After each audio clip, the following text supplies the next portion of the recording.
Hi everyone, welcome back. അപ്പോൾ ഇന്നത്തെ നമ്മുടെ റെസിപ്പി ഒരു സ്നാക്ക് റെസിപ്പിയാണ് കേട്ടോ. ഷവർമയേക്കാൾ നല്ല രുചിയിലുള്ള ഒരു റാപ്പാണ് ഇന്ന് തയ്യാറാക്കാൻ പോകുന്നത്. പെരി പെരി ചിക്കൻ റാപ്പാണ്. അപ്പോൾ എല്ലാവർക്കും ഇഷ്ടാവുന്ന ഒരു റെസിപ്പിയാണിത്. കുറച്ച് സ്പൈസി ആയിട്ടുള്ള ഒരു റെസിപ്പിയാണ് കേട്ടോ. അപ്പോൾ വീഡിയോയിലേക്ക് പോകുന്നതിന് മുമ്പ് നിങ്ങൾ ഈ ചാനൽ സബ്സ്ക്രൈബ് ചെയ്തിട്ടില്ലാത്തവരാണെങ്കിലും ഒന്ന് സബ്സ്ക്രൈബ് ചെയ്യണേ. അപ്പോൾ നമുക്ക് എങ്ങനെയാണത് തയ്യാറാക്കുക എന്നുള്ളതൊന്ന് കണ്ടു നോക്കാം.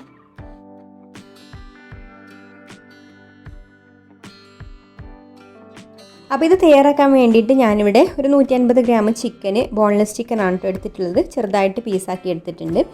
ഇനി നമുക്കിതൊന്ന് മാരിനേറ്റ് ചെയ്യണം. പിന്നെ ചിക്കൻ്റെ അളവൊക്കെ നിങ്ങൾ എത്രയാണോ എണ്ണ ഉണ്ടാക്കുന്നത് അതിനനുസരിച്ചും അതുപോലെ ഫില്ലിങ് വെക്കുന്നതിനനുസരിച്ചൊക്കെ എടുക്കാം കേട്ടോ. അപ്പോൾ അതാ ഞാൻ ഈ ഒരു വലിപ്പത്തിലുള്ള പീസാക്കിയിട്ടാണ് കട്ട് ചെയ്തിട്ടുള്ളത്. നീളത്തിലുള്ള പീസാക്കി കട്ട് ചെയ്തിട്ടുണ്ട്. ഇനി നമുക്ക് ഇതൊന്ന് മാരിനേറ്റ് ചെയ്യണം. അപ്പോൾ മാരിനേറ്റ് ചെയ്യാനുള്ള മസാല തയ്യാറാക്കാൻ വേണ്ടിയിട്ട് ഞാനിവിടെ ഒരു 5-6 അല്ലി വെളുത്തുള്ളി എടുത്തിട്ടുണ്ട്. അത് മിക്സിയുടെ ചെറിയ ജാറിലേക്ക് ഇട്ട് കൊടുത്തു. പിന്നെ ഇതുപോലെ ചെറിയൊരു കഷ്ണം ഇഞ്ചിയും കൂടെ ഇട്ട് കൊടുക്കാം. ഇനി ഇതിലേക്ക് അല്പം മല്ലിയില ഇട്ട് കൊടുക്കുന്നുണ്ട്. ഇനി നമുക്കിതിലേക്ക് അരച്ചെടുക്കുന്ന സമയത്ത് തന്നെ പാകത്തിനുള്ള ഉപ്പും കൂടെ ചേർത്ത് കൊടുക്കാം. പിന്നെ ഇത് പെട്ടെന്ന് അരഞ്ഞു കിട്ടാൻ വേണ്ടിയിട്ട് ഒരു ടേബിൾ സ്പൂണ് വിനാഗിരിയും കൂടെ ഒഴിച്ചു കൊടുക്കുന്നുണ്ട്. ഇനി ഇത് നന്നായിട്ട് നല്ല ഫൈനായിട്ട് തന്നെ അരച്ചെടുത്തിട്ട് വരാം. അപ്പോൾ അതാ ഇതിവിടെ അരച്ചെടുത്തിട്ടുണ്ട്. ഇനി നമുക്കിത് ചിക്കനിലേക്ക് ഇട്ട് കൊടുക്കാം. ഇനി നമ്മളിതിലേക്ക് വറ്റൽമുളക് ഒന്ന് ക്രഷ് ചെയ്തെടുത്തതാണ് ചേർത്ത് കൊടുക്കുന്നത്, അതായത് ചില്ലി ഫ്ലക്സ്. ഇതൊരു 2 ടീസ്പൂൺ ഇട്ട് കൊടുക്കുന്നുണ്ട്. അപ്പോൾ എരിവ് കൂടുതൽ വേണ്ടാന്നുണ്ടെങ്കിൽ കുട്ടികൾക്കൊക്കെ ആണെങ്കിൽ കുറച്ചിട്ട് എടുക്കാം കേട്ടോ. അത് ഓരോരുത്തരുടെ ഫ്ലേവറിനനുസരിച്ചിട്ട് എടുക്കാം. ഞാനിപ്പോൾ ഏതായാലും 2 ടീസ്പൂൺ ഇട്ട് കൊടുത്തിട്ടുണ്ട്. ഇനി നമുക്കിതിലേക്കൊരു 1/2 ടീസ്പൂണ് കുരുമുളക് പൊടിയും കൂടെ ഇട്ട് കൊടുക്കാം. പിന്നെ ഒരു 1/4 ടീസ്പൂണ് ഗരം മസാല ചേർത്ത് കൊടുക്കുന്നുണ്ട്. ഇനി ഇതിലേക്കൊരു 1/4 ടീസ്പൂണ് മഞ്ഞൾപ്പൊടിയും അതുപോലെ ഒരു 1/2 ടീസ്പൂണ് മുളക് പൊടിയും ചേർത്ത് കൊടുക്കുന്നുണ്ട്. അപ്പോൾ കുറച്ചൊരു സ്പൈസി ആയിട്ടുള്ളതാണ് കേട്ടോ ഇത്. അപ്പോൾ നിങ്ങളുടെ എരിവിനനുസരിച്ച് ഈ മുളക് പൊടിയുടെ അളവിലും അതുപോലെ ചില്ലി ഫ്ലേക്സിൻ്റെ അളവിലും കുരുമുളക് പൊടിയുടെ അളവിലൊക്കെ മാറ്റങ്ങൾ വരുത്താം. ഇനി നന്നായിട്ടിത് മിക്സ് ചെയ്തെടുക്കാം. കൈ വെച്ചിട്ട് തന്നെ ഇത് നന്നായിട്ടൊന്ന് കുഴച്ചെടുക്കാം. അപ്പോഴേ ഉള്ളൂ മസാലയൊക്കെ ചിക്കൻ്റെ എല്ലാ ഭാഗത്തും ഒന്ന് പിടിച്ചു കിട്ടുള്ളൂ. എന്നിട്ട് നമുക്കിത് അടച്ചു വെച്ചിട്ട് ഒരു 1/2 മണിക്കൂർ റെസ്റ്റ് ചെയ്യാൻ വേണ്ടിയിട്ട് മാറ്റി വെക്കാം. ഇനി നമുക്ക് റാപ്പ് ചെയ്യാനുള്ളത് ഉണ്ടാക്കണം. അപ്പോൾ അതിന് വേണ്ടിയിട്ട് ഞാനിവിടെ 1 കപ്പ് മൈദയാണ് കേട്ടോ എടുത്തിട്ടുള്ളത്. 1 കപ്പ് മൈദ വെച്ചിട്ട് നമുക്ക് 4 എണ്ണം ചെയ്യാം. ഇനി ഇതിലേക്ക് പാകത്തിനുള്ള ഉപ്പിട്ട് കൊടുക്കാം. പിന്നെ 1 ടേബിൾ സ്പൂണ് ഓയിലും കൂടി ചേർത്ത് കൊടുക്കുന്നുണ്ട്. സൺഫ്ലവർ ഓയിലാണ് കേട്ടോ എടുത്തിട്ടുള്ളത്. എന്നിട്ട് ഇതുപോലെ കൈ വെച്ചിട്ട് ആദ്യം ഒന്ന് നന്നായിട്ട് മിക്സ് ചെയ്തെടുക്കുക. ഇനി നമുക്ക് പാകത്തിന് വെള്ളം ഒഴിച്ചു കൊടുത്തിട്ട് കുഴച്ചെടുക്കാം. നമ്മൾ ചപ്പാത്തി മാവൊക്കെ കുഴക്കുന്ന ആ ഒരു പരുവത്തിൽ കുഴച്ചെടുത്താൽ മതി. അപ്പോൾ മൈദ ആകുമ്പോൾ ചപ്പാത്തി മാവിൻ്റെ പോലെയല്ല കേട്ടോ, വെള്ളം പെട്ടെന്ന് കൂടിപ്പോവും. അപ്പോൾ വെള്ളം കുറേശ്ശെയായിട്ട് ഒഴിച്ചു കൊടുത്താൽ മതി. വളരെ ശ്രദ്ധിച്ചിട്ട് വെള്ളം ഒഴിച്ചു കൊടുത്തിട്ട് കുഴച്ചെടുക്കാം.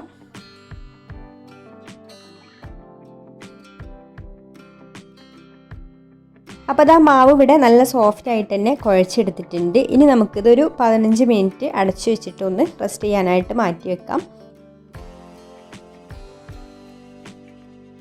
പിന്നെ ഇതിലേക്ക് വേണ്ടിയിട്ട് നമുക്ക് ഫ്രഞ്ച് ഫ്രൈയും കൂടെ തയ്യാറാക്കണം കേട്ടോ. അപ്പോൾ അതിന് വേണ്ടിയിട്ട് ഞാനിവിടെ ഒരു ഉരുളക്കിഴങ്ങ് എടുത്തിട്ടുണ്ട്. അതൊന്ന് പീൽ ചെയ്തിട്ട് കട്ട് ചെയ്ത് നമുക്ക് വെള്ളത്തിലിട്ട് വെക്കാം.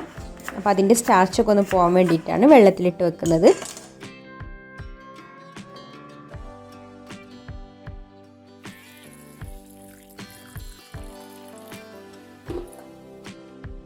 ഇനി നമുക്ക് ചിക്കൻ റെഡിയാക്കി എടുക്കാം. അപ്പോൾ ഞാനിവിടെ ഒരു ഫ്രൈ പാൻ അടുപ്പത്ത് വെച്ചിട്ടുണ്ട്. അതിലേക്ക് 1 ടേബിൾ സ്പൂണ് ഓയിൽ ഒഴിച്ചു കൊടുക്കാം. സൺഫ്ലവർ ഓയിലാണ് കേട്ടോ ഒഴിച്ചു കൊടുത്തിട്ടുള്ളത്. ഇനി ഒരുപാട് ഓയിൽ വേണ്ട, നമുക്കൊന്ന് ഷാലോ ഫ്രൈ ചെയ്തെടുത്താൽ മതി ചിക്കന്. അപ്പോൾ അത് ഓയിലൊന്ന് ചൂടായി വന്നിട്ടുണ്ട്. ഇനി നമ്മൾ മാരിനേറ്റ് ചെയ്ത് വെച്ചിട്ടുള്ള ചിക്കൻ മുഴുവനായിട്ട് തന്നെ ഇതിലേക്ക് ഇട്ട് കൊടുത്തിട്ട് ഫ്രൈ ചെയ്തെടുക്കാം.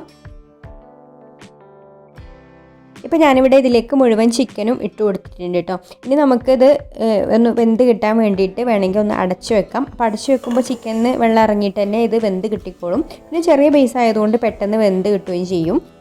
അപ്പോൾ ഇടയ്ക്കൊന്ന് നമുക്ക് തുറന്നിട്ട് ഒന്ന് ഇളക്കി കൊടുത്താൽ മതി.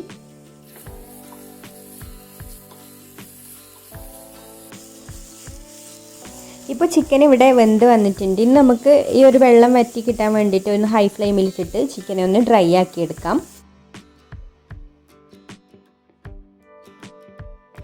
ഇനി ഇതിലേക്ക് ഒരു സവാളയുടെ പകുതി ഇതാ ഇതുപോലെ നീളത്തിൽ അരിഞ്ഞത് ഇട്ട് കൊടുക്കുന്നുണ്ട്. അപ്പോൾ പച്ചക്കറികളൊക്കെ ഓരോരുത്തരുടെ ഇഷ്ടത്തിനനുസരിച്ചൊക്കെ ഇട്ട് കൊടുക്കാം കേട്ടോ. സവാളയോ ക്യാരറ്റോ ക്യാപ്സിക്കോ എന്ത് വേണമെങ്കിലും ചേർത്ത് കൊടുക്കാം. അപ്പോൾ ഞാനിവിടെ സവാളയും പിന്നെ ഇതാ ഇതുപോലെ ചെറുതായിട്ട് നീളത്തിൽ അരിഞ്ഞിട്ടുള്ള ക്യാരറ്റുമാണ് ഇട്ട് കൊടുക്കുന്നത്. ഇനി ചിക്കൻ്റെ ചൂടിൽ കിടന്നിട്ട് ഇത് ചെറുതായിട്ടൊന്ന് വഴന്ന് വരട്ടെ. ഒരുപാട് വഴന്ന് കുഴഞ്ഞു പോകുമൊന്നും വേണ്ട കേട്ടോ, ചെറുതായിട്ടൊന്ന് വഴന്ന് കിട്ടിയാൽ മതി. ഇനി നമുക്കിതിലേക്ക് ടൊമാറ്റോ സോസും കൂടെ ഒഴിച്ചു കൊടുത്തിട്ട് ഫ്ലെയിം ഓഫ് ആക്കാം. അപ്പോൾ ഞാനിവിടെ കുറച്ച് സ്വീറ്റ് ആൻഡ് സ്പൈസി ആയിട്ടുള്ള സോസാണ് കേട്ടോ ഇതിലേക്ക് എടുത്തിട്ടുള്ളത്. ഇനി മിക്സ് ചെയ്ത് കൊടുത്തിട്ട് ഫ്ലെയിം ഓഫ് ആക്കാം. അപ്പോൾ നമ്മുടെ ഫില്ലിങ് ഇവിടെ റെഡി ആയിട്ടുണ്ട്.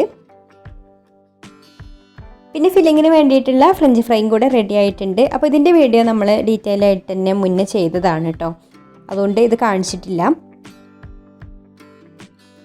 ഇനി നമ്മൾ നേരത്തെ കുഴച്ച് വെച്ചിട്ടുണ്ടായിരുന്ന മാവ് എടുത്തിട്ട് ഓരോ ബോളാക്കി എടുക്കാം. അപ്പോൾ ഞാനിവിടെ ഇത് വെച്ചിട്ട് 4 എണ്ണമാണ് കേട്ടോ ഉണ്ടാക്കുന്നത്. 1 കപ്പ് മൈദ 4 ബോളാക്കി എടുക്കാൻ പാകമാണ്.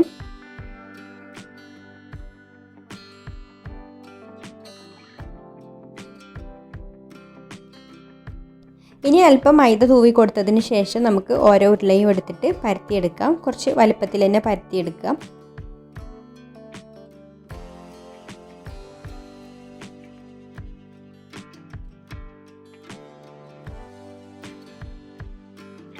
എത്രയാണോ വലിപ്പമാക്കാൻ കഴിയുന്നത് അത്രത്തോളം നമുക്ക് പരത്തിയെടുക്കാം. അപ്പോൾ ഞാനിതാ ഈ ഒരു വലിപ്പത്തിലാണ് പരത്തിയെടുത്തിട്ടുള്ളത്.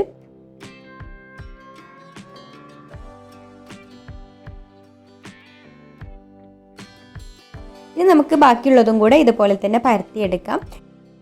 എന്നിട്ട് നന്നായിട്ട് ചൂടായിട്ടുള്ള പാനിലോട്ട് ഇട്ട് കൊടുത്തിട്ട് ചുട്ടെടുക്കാം. നമ്മൾ ചപ്പാത്തിയൊക്കെ ചുട്ടെടുക്കുന്നത് പോലെ തന്നെ ചുട്ടെടുത്താൽ മതി. അപ്പോൾ ഇട്ട് കൊടുത്തത് നന്നായിട്ടൊന്ന് ചൂടായി വരുമ്പോൾ ഒന്ന് മറിച്ചിട്ട് കൊടുക്കാം. അപ്പോൾ മറിച്ചിട്ട് കൊടുത്തു കഴിഞ്ഞാൽ അവിടെയും ഇവിടെയൊക്കെ ചെറുതായിട്ടൊന്ന് പൊങ്ങി വരും. ആ ഒരു സമയത്ത് നമുക്ക് വീണ്ടും മറിച്ചിട്ട് കൊടുക്കാം.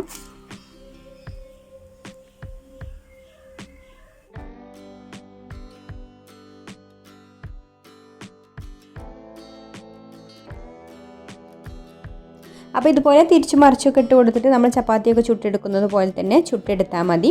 അപ്പോൾ ഇതിവിടെ റെഡി ആയിട്ടുണ്ട് കേട്ടോ. അപ്പോൾ ഇതുപോലെ തന്നെ ഇനി മറ്റുള്ളതും കൂടെ ഒന്ന് ചുട്ടെടുക്കാം.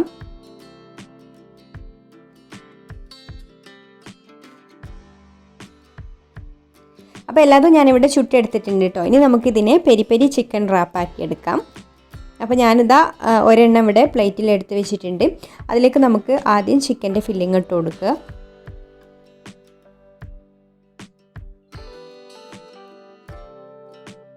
അപ്പോൾ ചിക്കൻ്റെ ഫില്ലിങ് ഇവിടെ ഇട്ട് കൊടുത്തിട്ടുണ്ട്. ഇനി നമുക്കിതിൻ്റെ മുകളിൽ തൂമിട്ട് കൊടുക്കാം. പിന്നെ നമ്മൾ ഫ്രൈ ചെയ്ത് വെച്ചിട്ടുള്ള ഫ്രഞ്ച് ഫ്രൈ ഇട്ട് കൊടുക്കുന്നുണ്ട്.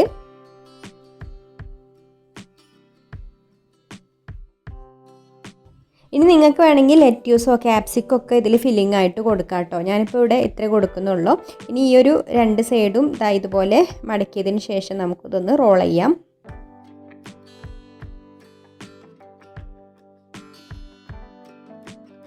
അപ്പോൾ ഇത്രയേ ഉള്ളൂ നമ്മുടെ പെരി പെരി ചിക്കൻ റാപ്പ് ഇവിടെ റെഡി ആയിട്ടുണ്ട്. അപ്പോൾ കുട്ടികൾക്കൊക്കെ ഒരുപാട് ഇഷ്ടമാവും കേട്ടോ. അപ്പോൾ എരിവ് ഇഷ്ടമില്ലാത്ത കുട്ടികളാണെങ്കിൽ കുറച്ച് എരിവൊക്കെ കുറച്ചിട്ട് ഉണ്ടാക്കിയാൽ മതി.